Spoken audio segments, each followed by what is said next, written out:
The angel of the Lord declared unto Mary, and she conceived by the Holy Spirit. Hail Mary, full of grace, the Lord is with thee. Blessed art thou among women, and blessed is the fruit of thy womb, Jesus. Holy Mary, Mother of God, pray for us sinners, now and at the hour of our death. Amen. Behold the handmaid of the Lord. Be it done to me according to your word. Hail Mary, full of grace, the Lord is with thee. Blessed art thou among women, and blessed is the fruit of thy womb, Jesus. Holy Mary, Mother of God, pray for us sinners, now and at the hour of our death. Amen. And the Word was made flesh, and dwelt amongst us. Hail Mary, full of grace, the Lord is with thee. Blessed art thou among women, and blessed is the fruit of thy womb, Jesus. Holy Mary, Mother of God, pray for us sinners, now and at the hour of our death. Amen. Pray for us, O Holy Mother of God, that we may be made worthy of the promises of Christ. Pour forth, we beseech you, O Lord, your grace into our hearts, that we, to whom the incarnation of Christ, your Son, was made known by the message of an angel, may by his passion and cross be brought to the glory of his resurrection, through the same Christ our Lord. Amen. Lalo na sa posisyon ng Finance Secretary. At Swifties rejoice! Humakot na naman ang parangal si Taylor Swift sa American Music Awards. Bago lumipad pabalik ng Amerika si US Vice President Kamala Harris, binisita niya ang Palawan, ang probinsyang pinakamalapit sa West Philippine Sea. Nakatutok si Senior Correspondent David Santos live mula Puerto Princesa City. David, anong latest dyan? Well, Pia, hindi man direktang binatikos pero walang dudang pinatamaan ni US Vice President Kamala Harris ang China sa kanyang pagpunta dito sa Palawan kanina. Sa pagbisita niya sa BRP Teresa Magbanwa, isa sa mga pinakabagong barko ng Philippine Coast Guard, muling giniit ni Harris ang pakikiisa ng Amerika sa Pilipinas laban sa pananakot at panggigipit ng ibang bansa sa South China Sea. Narito ang bahagi ng kanyang talumpati. We will continue to rally our allies and partners against unlawful and irresponsible behavior. When the international rules-based order is threatened somewhere, it is threatened everywhere. As the United States has long made clear, we support the 2016 ruling of the UN Arbitral Tribunal, which delivered a unanimous and final decision firmly rejecting China's expansive South China Sea maritime claims. The tribunal's decision is legally binding and must be respected. Inikot ni Harris ang BRP Teresa Magbanwa, sabay binigyang pagkilala ang kontribusyon ng Amerika gaya ng mga training at dagdag na kagamitan para mapalakas pa ang Philippine Coast Guard. Habang nagtatalumpati, nakatayo sa tabi ni Harris ang mga tauhan ng Philippine Coast Guard na kinilala niya bilang mga frontliners sa pagsusulong sa karapatan sa West Philippine Sea, or rather sa South China Sea, hindi lang ng Pilipinas kundi pati ng mga ibang malayang bansa. The United States and the broader international community have a profound stake in the future of this region. America's prosperity relies on the billions of dollars that flow through these waters every day. And we are proud to work with you in your mission.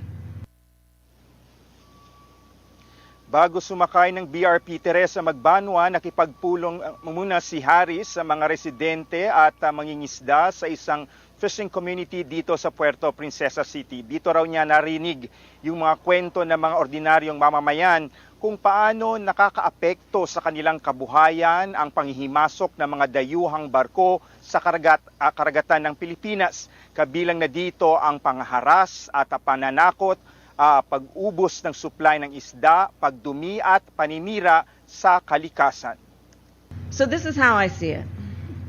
To protect the economic vitality of these communities, to protect the ecosystems they rely on, and to protect lives and livelihoods, we must uphold international rules and norms.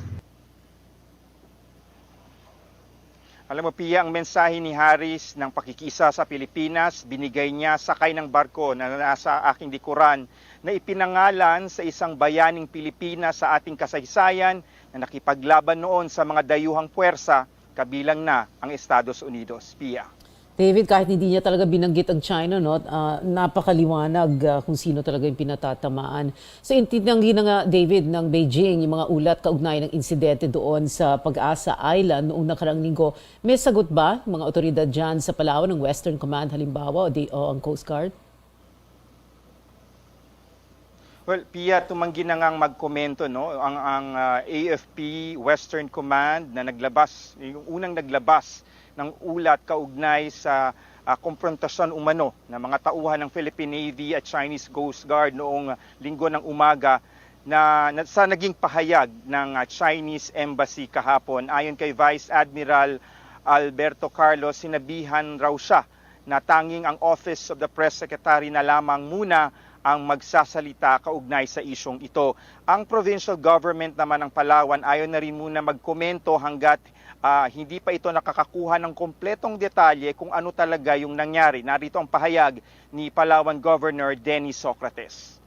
I'm still waiting for the formal briefing that will be given us by the Western Command. So right now, I am under a self-imposed gag order. My opinion might only muddle the issues, considering that there are national security and international relations complications, angles.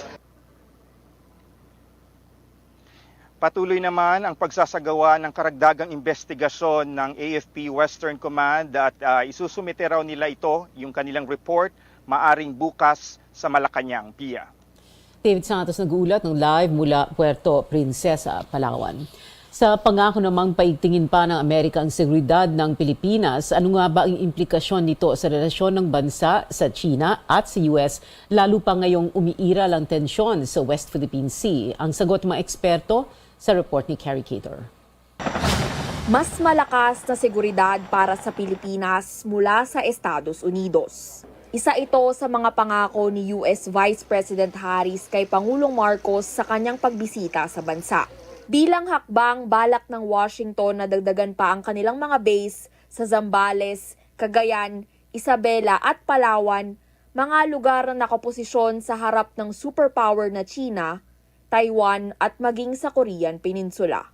Pwede itong gawin sa pamamagitan ng Enhanced Defense Cooperation Agreement o EDCA, bagay na tinutulan ng ilang eksperto. We should scrap EDCA. Number one, it violates the Constitution. It is not pursuant to our interests. When we allow U.S. preposition equipment and troops in our country, which could be used in an aggressive war or confrontation with China, we allow our territory to be used in a manner injurious to another state. From the very beginning, I think the EDCA is unconstitutional. Not only should we disallow additional 5 bases, we should make a declaration that the previous 5 bases that they are in is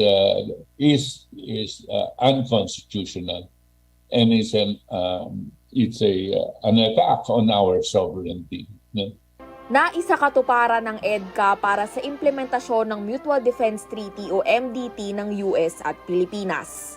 Naniniwala ang mga eksperto na dapat muling bisitahin ang MDT pero hindi na dapat ito palawakin pa lampas ng 2023. All of these things are pointed at China, and yet the pretext is they're putting up this EDCA thing supposedly to help us in natural calamities. Are they making us stupid, or are we really stupid to believe that?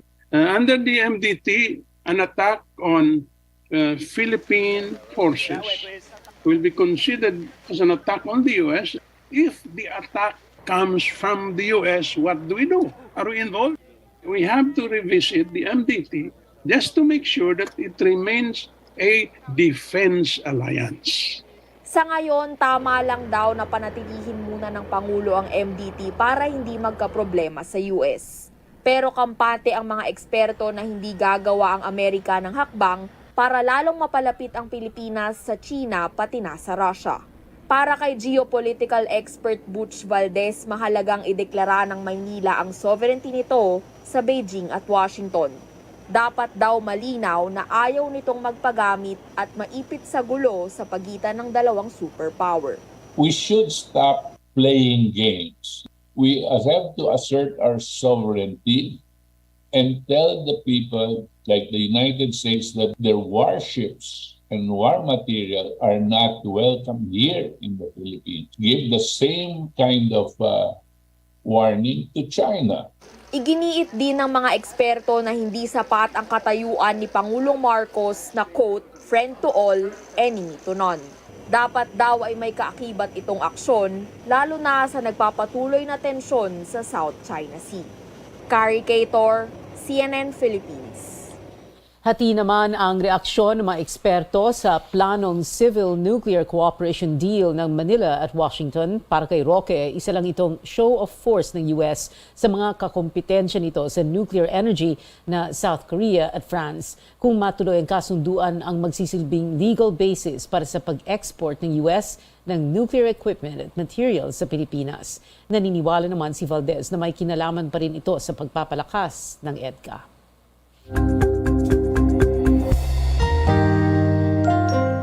Nang tanungin rin ang China tungkol sa pagbisita ni US Vice President Kamala Harris sa Palawan, sabi naman nito wala namang pagtutol ang China sa mga pakikipag-ugnay ng Estados Unidos sa mga bansa sa Asia, pero dapat daw ay para ito sa regional peace at stability at quote, not damaging to other countries' interests. Atin namang makakausap ngayon si Philippine Ambassador to the US, Babe Romualdez, na kasalukuyan ring nasa Palawan. Magandang gabi po sa inyo. Nasa Manila, I'm sorry. Ambassador Romualdez, thank you very much for joining us. Well, can you give us very briefly, sir, a wrap-up of what transpired during the visit of US Vice President Kamala Harris, and include also, sir, what you thought of her words when she was in Palawan, when she talked about well, without mentioning China, but obviously referring to China? Well, I think it's been very clear from the very start that the United States has already recognized our win at the Arbitral Award, and they support us completely. And I know for a fact that the United States has made it clear also that they will stand by their allies, and we have a mutual defense treaty with the United States since 1951, and we have the EDCA, which has been signed a couple of years ago. So this is an ongoing agreements that we have with the United States, which they're honoring, and we are also honoring. I think that that's very clear, and so what the Vice President Harris said in Palawan is merely just emphasizing that kind of alliance that we have with the United States. Can you tell us a little bit, sir, also about the visits, the talks of Vice President Harris with President Marcos and also with VP Sara Duterte? Well, the Vice President's visit here to the Philippines obviously involved a courtesy call on the President, and the same message that was given to the public on the commitment of the United States on our alliance has been very made clear. But I think what's also very important is that when President Marcos went to New York and met with President Biden, there are many things that during that meeting that was sort of like a commitment coming from the United States that you tell us what we can do to help you, especially. And as we all know, President Marcos has been very clear that he would like the economic activity between the United States and the Philippines to become much stronger and perhaps even accelerated because of the president's desire to make economic prosperity as one of his cornerstones of this administration. And so we are doing that. In fact, the United States has made many commitments along the lines of clean energy, which was mentioned in your report about the nuclear power plants that the United States is working on and developing the modular nuclear power plants for clean energy, which will also help us because we do need energy in the next 2 years. Our requirement for energy is very high. And we also are into food security, which is also another important aspect of our relationship with the United States. They're going to go into full-blast development of our agricultural sector. They're sending a number of experts here to the Philippines in the next couple of months and in the years to come to be able to help us in developing new technology for our agricultural sector. And many other aspects of our relationship have been discussed by both Vice President Harris with our Vice President on education also, of course, and with President Marcos and all those things that I just mentioned. Ambassador, let's go back to one of those aspects of our relationship with the United States defense. EDCA, it's gaining, getting a lot of attention again, and we have the usual reactions. No, people complain. Some people complaining about how this is, whether it is unconstitutional or we should not allow this. However, is the Marcos administration committed to this? That we're going to give them 5 more extra additional locations under the EDCA agreement? Well, first of all, the fact that the unconstitutional part that's being discussed is erroneous. This has been in effect over the past, even during I think this was signed during the time of President Noynoy Aquino, and of course President Duterte also had the EDCA, which she also tried to abrogate the visiting forces agreement, but was reinstated shortly before he left office.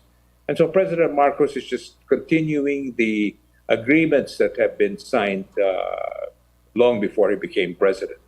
So that is in place, and I don't think that there's any change that will be forthcoming, unless, of course, our Senate, our Congress decides otherwise, or some other mechanism that will mean for us to review this. But we review. First of all, let me be very clear that the review of the MDT has been ongoing every year. We have the Mutual Defense Treaty Board, which meets at least every year, and to just go over our, which includes the Visiting Forces Agreement, and which includes the EDCA.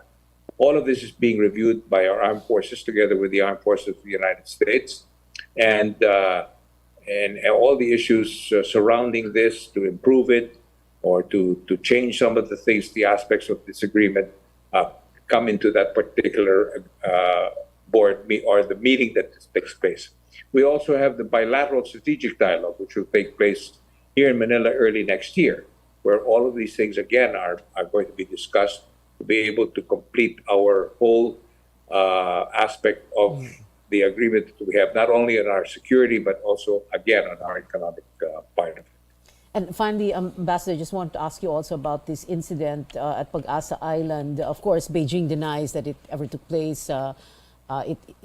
It's not based on reality daw itong report that you had a Philippine Coast Guard ship towing the debris of the Chinese-made rocket. Hinarang daw ng Chinese Coast Guard, kinuha sa kanila.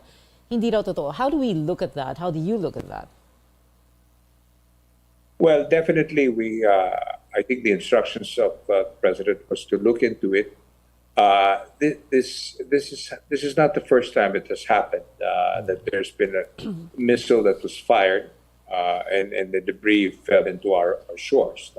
So, but this is being looked into very carefully, and of course, we will send the right message to China on exactly what happened there. You know, we always have to be very careful in just simply going ahead and making conclusions without really looking into these things. For as long as nobody got hurt, but the fact that it happened in our shores is something that we have to always look into, and we definitely will. Philippine Ambassador to the United States, Babe Romualdez. Sir, thank you so much for joining us tonight. Susunod, mapapalitan na nga ba si Benjamin Diokno bilang Finance Secretary? May sagot dyan si Pangulong Marcos. At higit 100 katao nasawi kasunod ng magnitude 5.6 na lindol sa Indonesia. Yan at iba pang mga dapat ninyong malaman dito sa Newsnight. That news was brought to you by ACS Manufacturing Corporation, ISO certified, world-class quality. ACS. ang pagpamatuod sa EXL Makabuhay Plus Capsule. Rosalie Alparo, 55 years old, Barangay Sarabia, Coronadal City, Marbel. Lapit duha ka tuig ang ginabatsyag ko. Wala ko gana magkaon. Hindi ako makatulog. Sakit ang akon nga likod. Sige ko higda. Magbangon ako, nagalipong ako. Ining akon nga kamot. Bukog panit init. Mahikapan ko na ang akon nga tinai tungod sa kanipis. Sa tunga time, nagapamilin-bili na ako sa akon mga anak. Pag abri ang bana ko ang radyo namon, nabatian dayon sa akon nga mga dalunggan. Gitake ko EXL Makabuhay 3 times a day, 2 capsule. Tubong himsog na akong nga lawas, makaobra na ako, makapanilig na ako, makapanglaban na ako. Ginapasalamatan ko na ang EXL Makabuhay. Makabuhay! Mapalit sa butika. Para sa sinina nga ka-bloom sa kahumot, suwayi ang Charm Fabric Conditioner. Charm Fat Con, bangong kumaka-bloom. Charm Fat Con, damit ay may bangon sa libong bulaklak. Charm Fabric Conditioner. Dunay Stay Fresh Technology. Sinina nga ka-bloom sa kahumot. Charm Fat Con, bangong kumaka-bloom. Charm Fat Con, damit ay may bangon sa libong bulaklak. Charm Fabric Conditioner. Manufactured by ACS Manufacturing Corporation. ISO certified, world-class quality. ACS. Diarrhea gihapon? Mauti ay dugay kayo siya sa banyo. Human ang diarrhea sa Diatabs. Maong paspas mugaan ang pamati. Paspas ugaan pa sa bulsa. Mo epekto dayon sa sulod sa usa ka oras. Basta diarrhea, garantisado ka sa Diatabs. Alagang Unilab yan. Loperamide is a generic name of Diatabs. If symptoms persist, consult your doctor. And your host of Sulit to Win It, Mr. Luis Manzano. Tanong ng bayan, bakit sulit ang BioFlu? And the top answers are, dahil kaya ang flu, lagnat, sipon, headache, body pain, ubo from postnasal drip. Ang dami! Teka, may pahabol pa. Sore throat. Sulit! Winner ka sa BioFlu. Sulit dahil kaya all. Babangon ka sa BioFlu. Unilab yan. Phenylephrine HCl chlorpheniramine maleate paracetamol is the generic name of BioFlu. If symptoms persist, consult your doctor. OT ng OT, pero ang sweldo di pa rin abot sa petsa de peligro. Mahal ng gas, pero di ka na mahal ni Labs. Cheers! Walang mabigat na dala kapag magaan ang kasama. Yan ang barkada at Tanduay Light. Gaan ang may kasama. Drink responsibly. Enjoy ang Pasko pag magaan ang kasama. Tanduay Light. Drink responsibly. Pride Bar. Dili lang puti. Kisla puti. Pagilabhan sa Pride Bar Blue, ang puting sinina mahimong Mas puti ito, mas puti ito, mas puti ito. sa Pride Bar Blue, pwedeng dili na ko magtina, anyel o bleach. Kaya ang Pride Bar Blue, dunay power whitener nga sagumsum sa matag hibla, mao nga sinina, kisla puti ug humok pa sa kamot. Mas puti ito, mas puti ito, mas puti ito. Pride Bar Blue with power whitener. Dili lang puti, kisla puti. Pride Bar, manufactured by ACS Manufacturing Corporation. ISO certified, world-class quality. ACS. Pia, alam mo, yun nga yung unang-unang tinanong kay Pangulong Marcos nang humarap siya sa media kanina sa Pasay City. Ang unang tanong sa kanya ay tungkol sa napapabalitang pagbabago sa kanyang gabinete, lalo na sa posisyon ng Finance Secretary. Ayon mismo sa Pangulo, hindi totoong papalitan niya ang kasalukuyang kalihim na si Benjamin Diokno. I don't know where it comes from. Why would I do that? We've assembled a great team. We're trying to go down a certain direction. It's a very, very poor time to as they say, change horses in midstream. Naunang itinanggi ni Diokno ang balitang papalitan siya ni Albay Representative Joey Salceda. Sabi ni Diokno, maganda ang relasyon nila ng Pangulo at magkaibigan sila ng kongresista. Itinanggi rin ni Salceda ang balita at sinabing makikipagtulungan nga daw siya kay Diokno. Sa insidente naman sa pagitan ng Philippine Navy at Chinese Coast Guard sa Pag-asa Island, sinabi ng Pangulo na maaaring magpadala ang bansa ng note verbal sa China. Ayon kay Ginoong Marcos, kapansin-pansin na magkaiba ang ulat ng dalawang panig. Issue. Of course, I have complete trust in our Navy. And if this is what they say happened, I can only believe that is what happened. So we have to now ask the Chinese, why is it that their account is so different and it's much more benign? These are the things that we need to work out, because with the way that the region, our region, Asia Pacific, is heating up, baka may magkamali lang, may mistake, may misunderstanding, then lalaki yung sunog. Dagdag ng Pangulo, importante ang kanyang magiging pagbisita sa Beijing sa Enero para maresolba at mapigilan ang mga insidenteng gaya nito. Tinalakay din ang pagsuspende kay Benny Antiporda bilang Acting Administrator ng National Irrigation Administration. Sinuspende siya ng Office of the Ombudsman ng 6 na buwan matapos ireklamo ng mga abogado, opisyal at empleyado ng ahensya.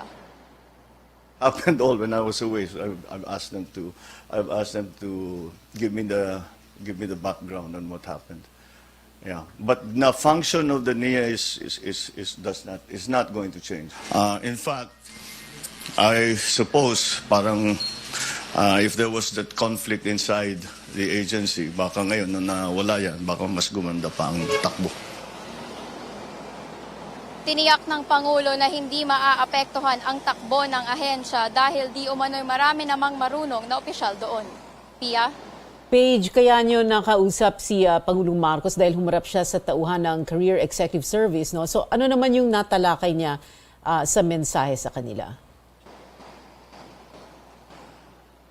Pia, klaro yung mensahe ni Pangulong Marcos kanina. Pinaalalahanan niya sila na huwag silang gagawa ng mga bagay na maaring makasira sa tiwala ng publiko. At bilang tauhan ng gobyerno, sinabi niya kaya sila nandun sa posisyon na yon ay para paglingkuran ang taong bayan.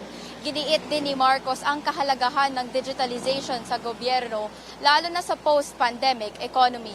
Tiniyak din ni Marcos na susuriin ng kanyang tanggapan ang isang memorandum circular na nagpapalawig sa otoridad ng ilang opisyal hanggang sa katapusan ng taon. Matapos ng event sa Pasay ay dumalo rin ang Pangulo sa Galing Pook Award sa Malacanang, kung saan pinarangalan ang mga lokal na pamahalaang may makabagong proyekto at programa. Sinabi niya sa kanyang mensahe doon na malaki ang magiging papel ng mga LGU, lalo na sa bagong ekonomiya. Balik sa'yo. Nagulat ng live, Paige Javier. Bago pa ang naging pahayag ng Pangulo, una nang itinanggi ni Secretary Benjamin Diokno na magbibitiw siya bilang kalihim ng Finance Department. Wala raw alam ang kalihim kung saan galing ang balita. Mas tinututukan daw niya ang kanyang trabaho at kung ano ang mas nakakabuti sa bayan. Iginit din ni Diokno na maayos ang relasyon nila ng Pangulong Marcos.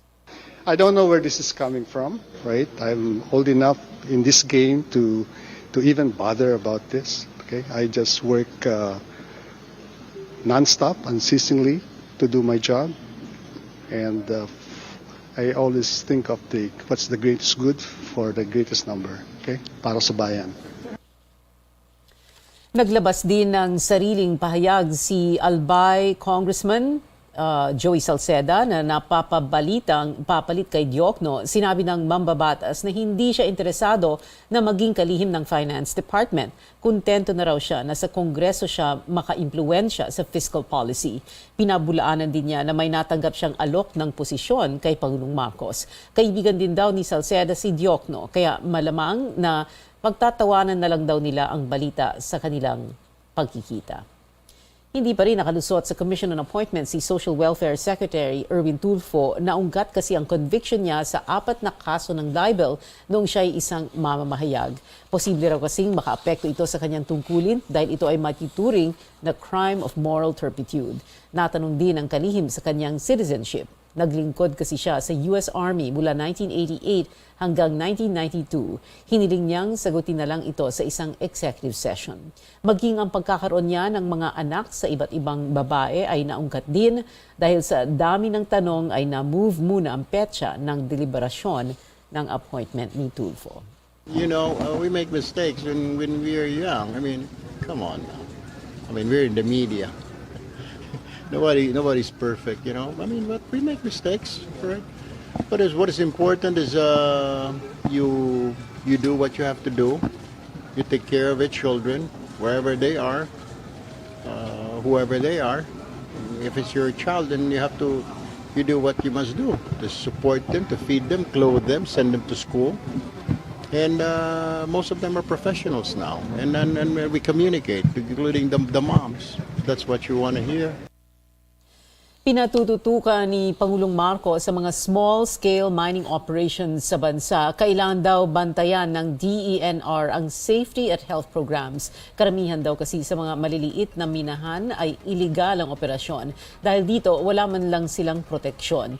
Namamatay din daw mga trabahador dahil wala silang sapat na training at safety measures sa mga minahan. Handa naman daw i-review ng DENR ang mga mining law sa bansa na magsusulong sa kaligtasan ng mga minero.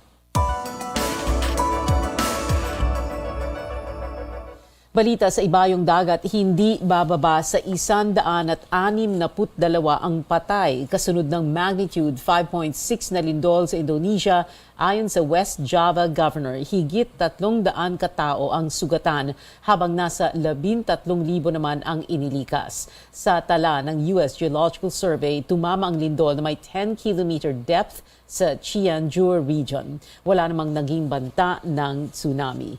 Ayon sa kanilang Disaster Management Agency, higit 50 bahay at 4 na paaralan ang winasak ng pagyanig. Nagpapatuloy ang search and rescue operation sa mga na-trap sa mga gumuhong gusali. Gaya ng Pilipinas, kabilang ang Indonesia sa tinatawag na Pacific Ring of Fire na karaniwang niyayanig ng lindol at pagputok ng bulkan. Sa Dominican Republic, halos 2,000 bata ang ipinatapon ng walang kasamang magulang sa gitna yan ng aksyon ng Dominican government na i-deport ang mga hinihinalang undocumented migrants sa kanilang bansa. Ayon sa United Nations Children's Agency o UNICEF, nasa 1,800 na mga bata ang dinala ng Dominican immigration sa kalapit na bansang Haiti. Kinikwestiyon tuloy ng ilang kritiko kung paanong nalaman ng Dominican authorities na sa Haiti nakatira ang mga bata gayong wala silang identity documents. Inaakusan din ng Dominican government ng racial profiling, chaotic execution at pagsasawalang bahala sa karapatan ng mga pamilya. Pero tumanggi silang itigil ang deportation.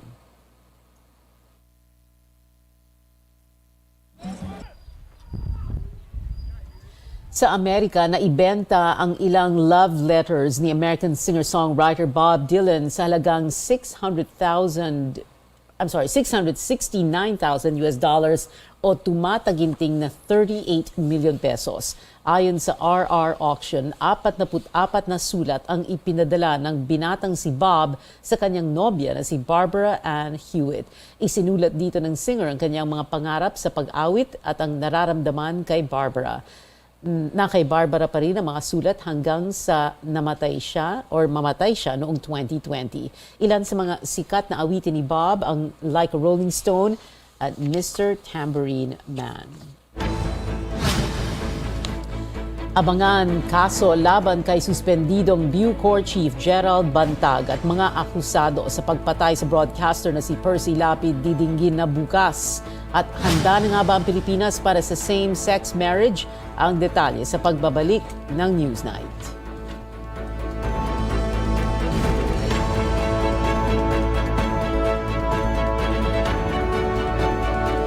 That news was brought to you by ACS Manufacturing Corporation, ISO certified world-class quality. ACS. Pride Bar, dili lang puti, kisla puti. Pagilabhan sa Pride Bar Blue, ang puting sinina mahimong Mas puti ito, mas puti ito, mas puti ito. Sa Pride Bar Blue, pwedeng dili na ko magtina, anyel o bleach. Kay ang Pride Bar Blue, dunay power whitener nga sagumsum sa matag hibla. Mao nga sinina, kisla puti ug humok pa sa kamot. Mas puti ito, mas puti ito, mas puti ito. Pride Bar Blue with power whitener. Dili lang puti, kisla puti. Pride Bar, manufactured by ACS Manufacturing Corporation, ISO certified, world-class quality. ACS. Ang sarap talaga lumabas at magbilad sa araw. Yung tipong di ka nag-aalala na baka umitim ka ulit. Introducing Charisma Beauty Soap with Glutathione. Charisma Beauty Soap with Glutathione. Makinis at maputing kutis ay siguradong achieve in 7 days. Charisma Beauty Soap with Glutathione is good for all skin types. Safe and very effective. Kaya gumamit na ng Charisma Beauty Soap. Charisma Beauty Soap is now available at your nearest drugstores. Charisma Beauty Soap is a quality product of Jesser Marketing. Sa Pride Anti-Bac Detergent, limpyo ang nilaban, knockout ang bakterya. Stop ang germs sa Pride with Antibac. Linis ang labada, knockout ang bakterya. Ang Pride Anti-Bac adunay germ knockout action. Kills 99.9% of germs sa biste sa pamilya. Stop ang germs sa Pride with Antibac.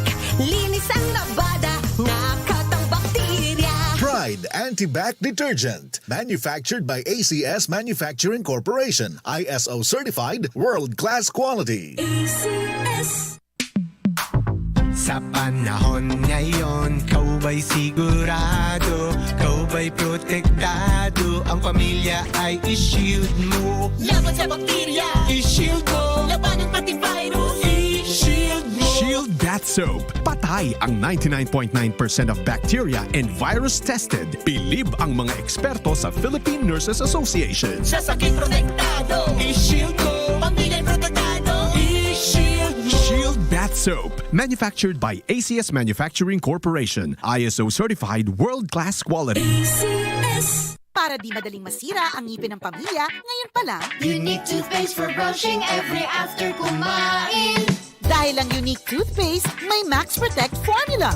Ngipin ay Max Alaga, Max Protektado pa. Helps stop cavities even before they start, while keeping breath fresh with regular use. Unique toothpaste for brushing para siguraduhin ngipin ay Max Alaga, Max Protektado pa. Unique Max Alaga, Max Protectado with unique toothpaste maximum fluoride protection. Manufactured by ACS Manufacturing. ISO certified, world-class quality. ACS. Hindi man direktang binatikos pero tila pinatatamaan ni Harris ang China sa kanyang pagpunta sa Palawan. Sa pagbisita niya sa BRP Teresa Magbanwa, isa sa mga pinakabagong barko ng Philippine Coast Guard, muling giniit ni Harris ang pakikiisa ng Amerika sa Pilipinas laban sa pananakot at panggigipit ng ibang bansa sa South China Sea. We will continue to rally our allies and partners against unlawful and irresponsible behavior. When the international rules-based order is threatened somewhere, it is threatened everywhere. As the United States has long made clear, we support the 2016 ruling of the UN Arbitral Tribunal, which delivered a unanimous and final decision firmly rejecting China's expansive South China Sea maritime claims.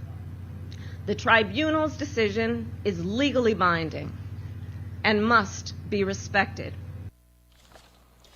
Inikot ni Harris ang BRP Teresa Magbanwa sabay binigyang pagkilala ang kontribusyon ng Amerika gaya ng training at dagdag na kagamitan para mapalakas pa ang Philippine Coast Guard. Bago nito, nakipagpulong din si Harris sa mga residente at mangingisda sa isang fishing community sa Puerto Princesa.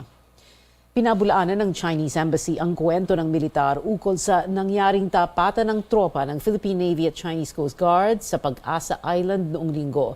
Iniulat kahapon ng Western Command sa Palawan na kinolekta ng Navy ang pinaniniwala ang piraso ng Chinese rocket na namataang palutang-lutang malapit sa Pag-asa Island bago mag-alas 7 ng umaga. Pero habang hinihila ito ng mga sundalo, hinarang raw sila ng Chinese Coast Guard.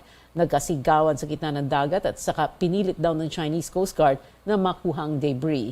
Dagdag pa ng militar, bagamat nangyari ito sa loob ng teritoryo ng Pilipinas, kusa raw nagbigay daan ang mga tropang Pinoy para maiwasan ang lumala pa ang sitwasyon. Ilang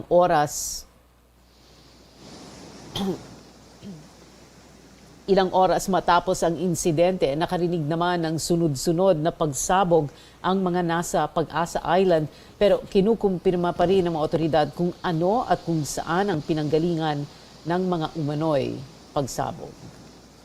Sagot naman ng Chinese Embassy, ang mga ulat na ito ay hindi pareho sa mga tunay na nangyari. Ayon daw sa kanilang Foreign Ministry, Nakita na ng Chinese Coast Guard ang piraso ng rocket na lumulutang sa dagat pero bago pa man nila ito nakolekta, nakuha na ito ng Navy or ng Philippine Navy. Matapos daw ang quote, friendly consultation, isinauli naman ng Philippine Navy ang rocket debris at nagpasalamat pa raw ang Chinese Coast Guard sa mga ito. Wala umanong nangyaring pagharang at forceful retrieval o pag-agaw ng debris. Tumanggi nang magkomento ang mga AFP Western Command sa naging pagtanggi ng Chinese Embassy. Ayon kay Vice Admiral Alberto Carlos, sinabihan raw sila ng tanging ang Office of the Press Secretary na lang muna ang magsasalita sa isyung ito. Ang provincial government naman ng Palawan ayaw na rin muna magkomento hanggat makakakuha ito ng kumpletong detalye kung ano talaga ang nangyari. I'm still waiting for the formal briefing that will be given us by the Western Command. So right now, I am under a self-imposed gag order. My opinion might only muddle the issues, considering that there are national security and international relations complications, angles. Patuloy naman ang pagsasagawa ng karagdagang investigasyon ng Western Command at isusumite raw nila ang kanilang report maaring bukas sa Malacanang. Tuloy na bukas ang preliminary investigation sa inihaing reklamo laban kay suspended Bureau of Corrections Chief Gerald Bantag kaugnay sa kasong pagpaslang sa radio broadcaster na si Percy Lapid. Kahapon lang natanggap ng abogado ni Bantag ang sabina. Paano kaya makakaapekto ito sa takbo ng kaso? May report ang aming senior anchor correspondent, Pinky Webb. Walang nakikitang problema si Justice Secretary Boying Remulla kung humingi ng extension ang kampo ni suspendidong Bureau of Corrections Chief Gerald Bantag para sagutin ang mga reklamong inihain laban sa kanya. Sa programang The Source, sinabi ng kalihim na hindi ito makakaapekto sa proseso ng kaso. That will be up to the prosecutors, but I think that usually we grant these motions. These motions are usually granted by the prosecution. In fairness to many of those that are saying that they lack time to study the case or to even respond to the allegations therein. So most of the time, it's granted. Kasalukuyang pinaghahanap pa rin ng mga otoridad si Ricardo Zulueta, ang isa pang itinuturong mastermind sa pagpatay sa radio broadcaster na si Percy Lapid. Pero mahanap man o hindi si Zulueta, paniwala ni Remulla, may laban ang kanilang kaso. Sinagot din ng kalihim ang naging pahayag ni Bantag na hindi siya susuko sakaling kasuhan at mag-issue ng arrest warrant habang nakaupo sa pwesto si Remulla. I don't see where Luto is because the judge will be the one to determine whether or not the case presented is valid or not. So, drama lang yan, Pinky. It's drama. Face the music. He has to face the music because that's what criminal cases are all about. When you are made to account for what you did. That's it, Pinky. I don't see any merit in what he's saying. He wanted to say that, no? And flight is an indication of guilt. The more guilty he will appear if he does not show up. Samantala sa isyu naman ng ginawang paghuhukay sa bilibid na tinatayang nasa 9 na palapag ang lalim, pinag-aaralan na rin ng DOJ ang posibleng kaso na isampa laban kay Bantag. Una nang naiulat na pumasok sa isang joint venture agreement si Bantag sa isang pribadong kumpanya na Atom. Pag yan tinambakan pa natin ulit, bibili pa tayo ng filling material. So nawala na ng gobyerno, di ba? The government lost something already with that. And the time itself that it will take to repair this damage. This Atom Corporation that has been working with him has been, they're practically executing a void contract. Ginawa nila executory na yung void contract by moving earth. Kasi dapat yan, groundbreaking lang yan, nung inimbita nila ang Pangulo ng Pilipinas, President Duterte, noong 2020, December 2020 yata yun, nung inimbitahan nila 2 years ago para mag-groundbreaking. Nung nalaman ng PMS na walang basis itong joint venture agreement na to in law, ay hindi nila pinayagan pumunta ang Pangulong Duterte doon. So, if they try to execute this contract, this can also constitute some sort of plunder. Kasi kung talagang binenta niya na at lahat, talaga may loss na sa gobyerno dyan. Meron na siyang attempt to get property of government without passing through the process. Isiniwalat din ng kalihim ang problema pagdating sa mga kabahayan sa likod ng medium security compound na kumokonek sa kuryente ng kulungan sa pamamagitan ng jumper. May jumper sila papunta sa likod. Very dangerous. Saka masusunog yung linya natin sa loob ng medium security kung puro jumper papalikod. Overcapacity. 200 bahay na naka-aircon. Who lives there, sir? Bucor personnel. O kaya yung mga paupahan nila. Rental homes na pinapaupahan nila sa labas. Nagpapaupa ho sila ng bahay? Sa labas? Yes. O ganun nga eh. Kaya nga kailangan i-approve na natin, saraduhan na natin itong Muntinlupa dito. Okay. Kasi nga parang ano na to, naging kanya-kanyang nakaw na eh. Kanya-kanyang kalokohan na. Pati nga, kung titingnan natin, Pinky, pag hindi natin tinigilan talaga ang mauubos ang lupa dyan. Nasa kamay na raw ni Pangulong Bongbong Marcos kung tuluyan na nitong sisibakin si Bantag sa pwesto. Pinky Webb, CNN Philippines. Nababahala ang pamilya Mabasa sa balitang patay na si Bucor Superintendent Ricardo Zulueta. Ayon kay Roy Mabasa, kapatid ni Percy Lapid, nagpunta ang NBI at PNP sa dalawang address ni Zulueta pero hindi rin daw ito natagpuan. Maging ang pamilya raw nito ay walang alam at contact sa kanya. Dadalo raw bukas si Mabasa sa preliminary investigation at umaasang sisipot din si Bantag.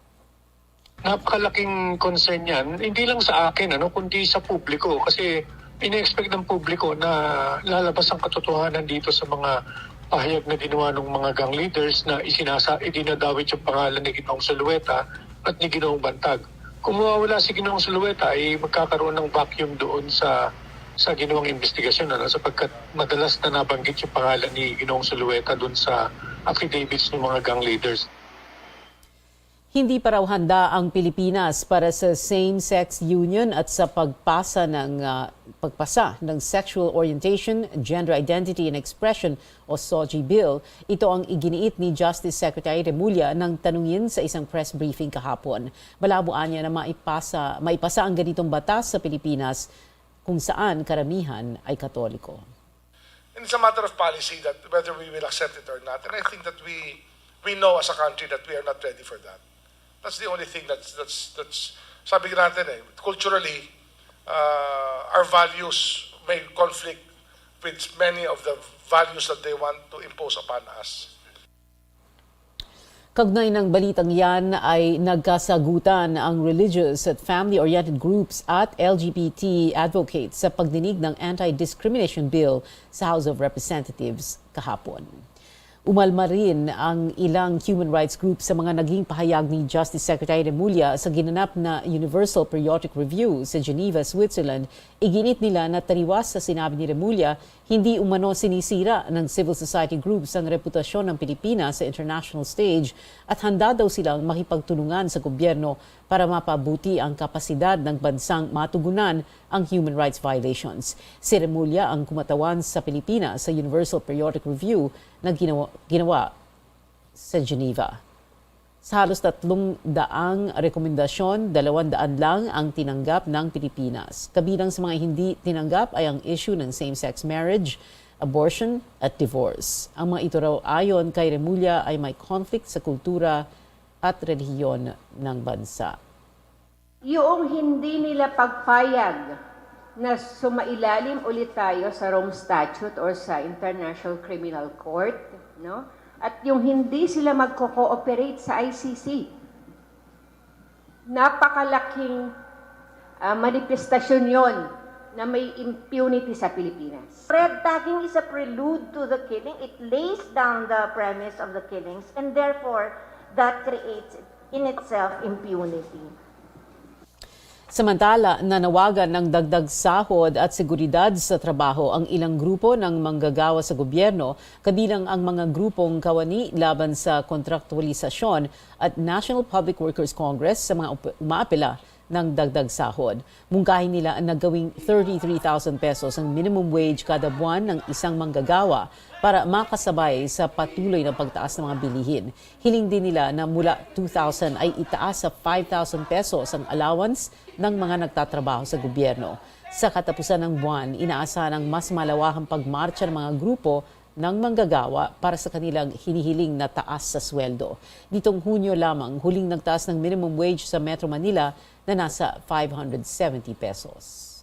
Batay sa datos ng ibon at nabinatay din naman sa datos ng National Wages and Productivity Commission na dapat ang 5 kataong pamilya, 1,100 ang kikitain kada araw. So times 30, 33,000 yan. At kaya nyo naman pong i-imagine nyo na ganun talaga ang, kumbaga, kung gusto mong mabuhay ng desente, ang iyong pamilya, dapat mga ganung halagang tanggapin na sahod ng mga kawani at pati na rin sa mga manggagawa sa pribadong sektor. Yung sinasahod ngayon ng mga kawani, halos di na sumasayad sa kamay ng mga pambayad utang, tapos ang taas ng mga bilhin, mas mararamdaman pa yan ngayong Pasko.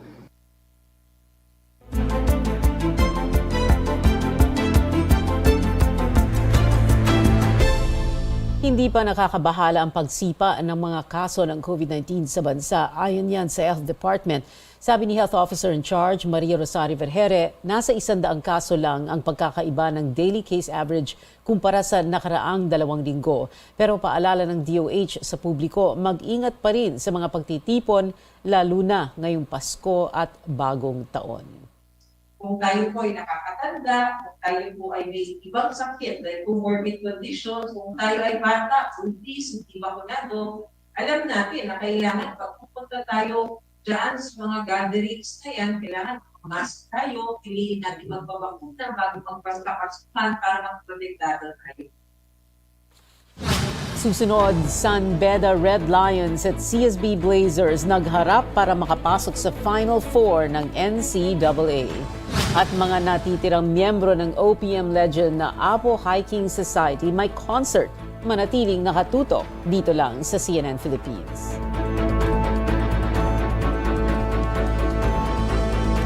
That news was brought to you by ACS Manufacturing Corporation, ISO certified world-class quality. ACS. Sa panahon ngayon, kau ba'y sigurado? Kau ba'y protektado? Ang pamilya ay i-shield mo. Laban sa bakterya, I-shield mo. laban ng pati virus, I-shield mo. Shield Bath Soap. Patay ang 99.9% of bacteria and virus tested. Bilib ang mga eksperto sa Philippine Nurses Association. sa sakit protektado, I-shield mo. pamilya protektado, I-shield mo. Shield Bath Soap. Manufactured by ACS Manufacturing Corporation. ISO certified world-class quality. ACS.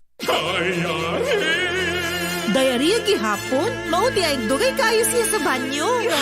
Human ang diarrhea sa Diatabs. Maong paspas mugaan ang pamati. Paspas ugaan pa sa bulsa. Mu epekto dayon sa sulod sa usa ka oras. Basta diarrhea, kaantisado ka sa Diatabs. Alagang Unilab yan. Loperamide is a generic name of Diatabs. If symptoms persist, consult your doctor. Ang buhay ay masaya pag ang hugasin ay easy, lalo na sa masebong kaldero at kawali. Kaya mag-Smart Dishwashing Paste. Pang heavy-duty hugasin. Ang galing, galing, galing. Smart! Yan ang Smart Dishwashing. May double tanggaling formula. Tanggal galingan sebo at bakterya. Kaya ang Smart #1 Dishwashing Paste. Ang galing, galing, galing. Smart! Yan ang Smart Dishwashing. Smart Dishwashing Paste. Manufactured by ACS Manufacturing. ISO certified. World-class quality. ACS. Boom, papaya, white rose papaya, yeah, yeah, yeah. Boom, puti ka in 7 days, oh yeah, yeah, yeah, yeah, yeah, yeah.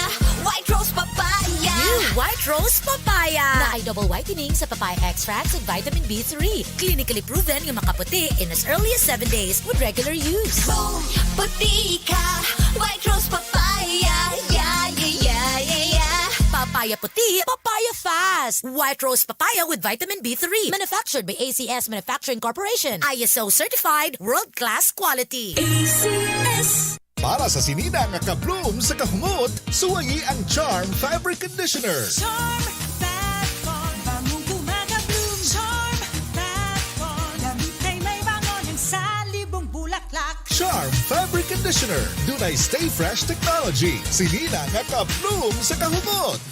Charm Fat Con, bangong kumaka-bloom. Charm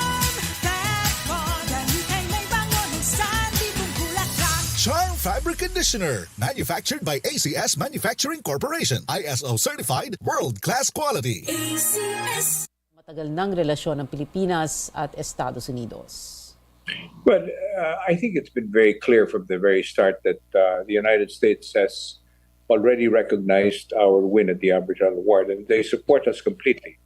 And I know for a fact that the United States has made it clear also that they will stand by their allies, and we have a mutual defense treaty with the United States since 1951, and we have the EDCA, which has been signed a couple of years ago. So this is an ongoing agreements that we have with the United States, which they're honoring, and we are also honoring. I think that that's very clear. And so what the Vice President Harris said in Palawan is merely just emphasize that kind of alliance that we have with the United States. Binalikan din ni Romualdez ang magandang bunga naman ng pagtungo kamakailan sa US at pakipag-usap din mismo ni Pangulong Marcos kay US President Joe Biden sa larangan naman ng pagpapalakas ng ekonomiya. I think what's also very important is that when President Marcos went to New York and met with President Biden, there are many things that during that meeting that was sort of like a commitment coming from the United States that you tell us what we can do to help you, especially. And as we all know, President Marcos has been very clear that he would like the economic activity between the United States and the Philippines to become much stronger and perhaps even accelerated because of the president's desire to make economic prosperity as one of his cornerstones of this administration.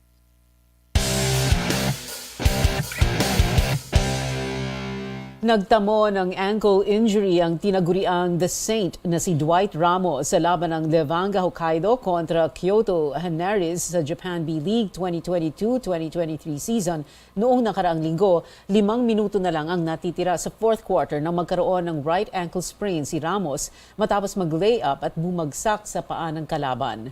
Nakagawa si Ramos ng 11 points, 6 rebounds at 4 na assist. Nagtapos ang laro sa score na 99-84 pabor sa Kyoto Hanaris. Sa NCAA, nagharap kanina ang San Beda Red Lions at College of St. Benilde Blazers para makapwesto sa Final Four ng Liga. Parehong determinadong makapasok ang dalawang koponan sa Final Four at makakuha ng twice-to-beat advantage. Lamang ang San Beda noong halftime sa score na 51-42, pero bandang huli ay nanalo ang CSB sa score na 82-73. See the level of play of San Beda and Lyceum. San Beda just beat the Letran by 20 points. They look really good right now. Twice to beat advantage in the Final Four. We have to earn that spot.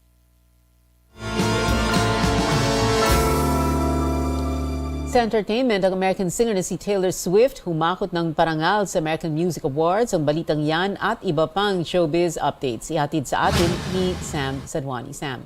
Yes, Pia, sunod-sunod ang panalo ni Taylor dahil big winner na naman ang singer sa 50th edition ng American Music Awards na ginanap sa Los Angeles. Kasama sa kanyang napanalunan ang Artist of the Year, Favorite Female Pop Artist, Pop Album, Favorite Music Video, at Female Country Artist. Kasama rin sa nanalo ang BTS bilang favorite pop group at Dove Cameron as New Artist of the Year. Kamakailan lang humakot din ng award si Taylor sa MTV Europe Music Awards. Sa ibang balita, makakasama ang history-making Pinoy pop group na SB19 sa much-awaited Head in the Clouds Manila concert na gaganapin ngayong Disyembre. Makakasama nila sa konsyerto ang Japanese singer na si Joji, Chinese singer na si Jackson Wang, pati na rin ang Indonesian artist na sina Nicky at Rich Brian. Ang concert ay gaganapin sa December 9 and 10 sa SM Festival Grounds sa Parañaque City. Speaking of concerts, 2 na lang po sila. Magtatanghal ang mga natitirang membro ng OPM legend na Apo Hiking Society ngayong Disyembre sa Muntinlupa City. Magkakaroon si Jim Paredes at Boboy Garovillo ng isang special show na gaganapin sa 19 East sa December 8. Inanunsyo ito ni Paredes sa isang Facebook post kung saan sinabi niya na he's both excited and nervous daw. Only 200 seats are up for grabs sa special show na ito. Kamakailan lang pumanaw ang kanilang miyembro na si Danny Javier. At yan ang update sa Showbiz Spotlight para sa araw na to. Balik sa iyo, Pia. Maraming salamat sa iyo, Sam Sadwani. 33 araw na lang bago magpasko at yan ang mga kailangan ninyong malaman ngayong Martes, November 22. Magkita-kita ulit tayo bukas dito sa CNN Philippines. Ako si Pio Ontiveros at ito ang Newsnight.